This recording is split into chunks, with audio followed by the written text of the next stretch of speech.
Pare ko, last year po ay marami na nilito at napagkakamalan po na B4 o version 4 na po itong ating Honda Click. Pero sa totoo lang po, ito lang po ay B3 at ito po yung kanyang special edition. Kasi may dalawang edition po na nilabas si Honda Click. Ang una po dyan ay standard edition at ito nga po yung special edition. Pero nitong last week ay naganap na po at nilabas na po ni Honda yung tunay na B4 at ito nga po yung tinawag niya na Honda Click 125 Game Changer Upgrade. So may dalawang edition pa rin po, isang standard edition at isang special edition. Kaya from the word upgrade sa Game Changer ay marami po nag-iisip na kung ibebenta na po nila yung kanilang B3 at bibili na po ng B4. At yung iba naman po is nagsisisi kung bakit nakabili ng B3 ditong taon na to. So ang tanong natin mga pare ko, magsisisi ka po ba? Or either naman na ibebenta mo tong inyong Honda Click para na makabili ng B4? So aalamin po natin yan ngayon din. From the words upgrade po ulit sa Game Changer, itong B4 ay upgrade version lang po yan ng B3. So yung kanilang major components and specification ay halos parehas lamang po.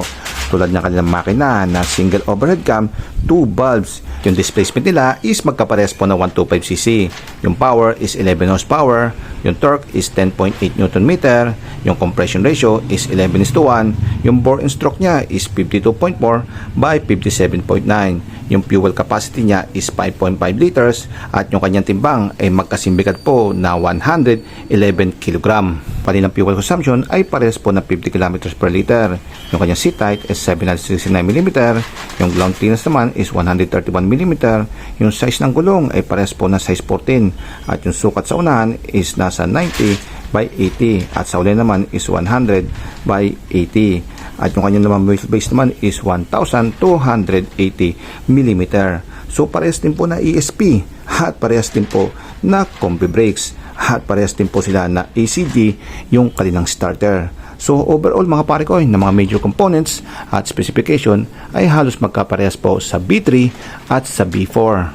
At ito na po yung pagkakaiba ng Honda Click version 3 sa version 4. At unahin na po natin yung kanilang standard edition. At kung gusto mo mamili ng standard edition, ang presyo po nito ay nasa 82,400. At yung unang pagkakaiba nito is yung kanyang kulay. Dahil dito sa standard version ay pwede ka mamili sa kulay na black metallic, Sylvester gray at Arctic white. Kung sa kulay ay isama mo na rin yung decals or sticker design. Ito po talaga yung pinakamalaki pagkakaiba ng version 4 sa version 3, yung kanilang pairings design. So yung kahapon nitong version 4 ay ibang-iba na po sa version 3. At kapansin-pansin po lalo na po dito sa harapan. Kita po natin na magkaiba po yung design ng B3 sa B4. Mas aggressive look po yung B4 kaysa po sa ating B3 kasi new design po yan. Dito sa kanyang head, wala na po yung dalawang panel na to, pati po dito sa baba kasi isa na lang po yan, kumbaga patusok. Sa kanilang headlight, ito parehas pa rin po itong LED. Ang pagkakaiba lang po ay yung kanilang design. Sa B4 ay para po may eyelid na nakapaligid na kulay itim sa kanyang headlight. At yung daylight naman po ay ibang-iba na rin po yung design. Dahil dito sa ating version 3 ay meron pa pong ganito. Samantalang sa B4 ay wala na. And last, sa ilong, dito sa B3 ay meron po yung mahaba at pababa.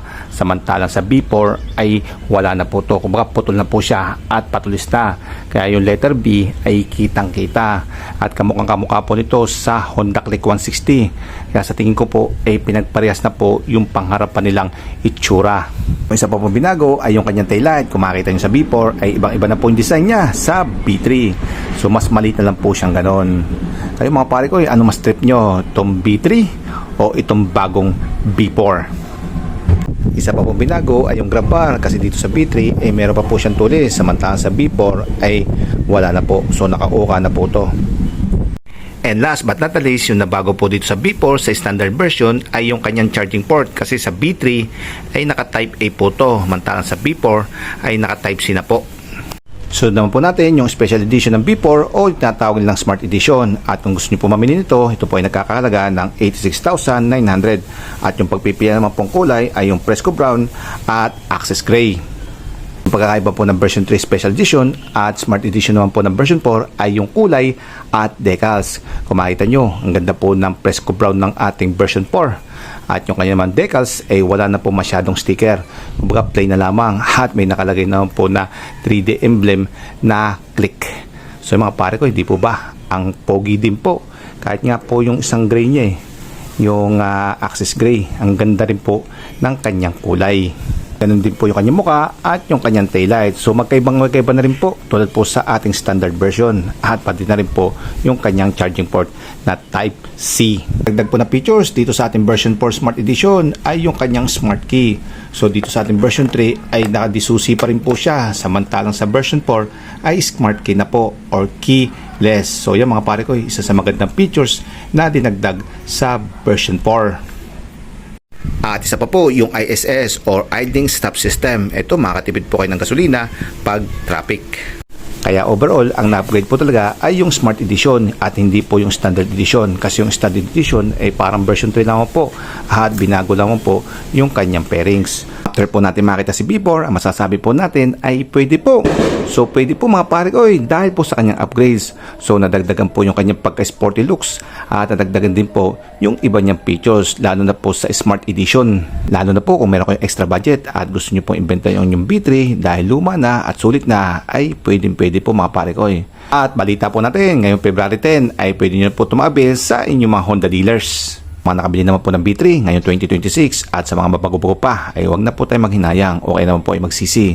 So wait lang po kayo, sulitin niyo po ang inyong B3 at mag-ipon pa po kayo dahil after 2 to 3 years sigurado po ko na lalabas na po si B5. Alay po natin paglabas ni B5 ay naka-disc brake na po yung pangulang gulong at naka-dual shock pa. So tayo po yung panalo. So yung mga pare ko, hanggang dito lang po yung ating video at hopefully po makakuha tayo ng B4 para ma-review po natin at makita po natin ng personal. So kita-kits na po ulit sa ating next video. Paalam sa inyo mga pare ko. Paalam!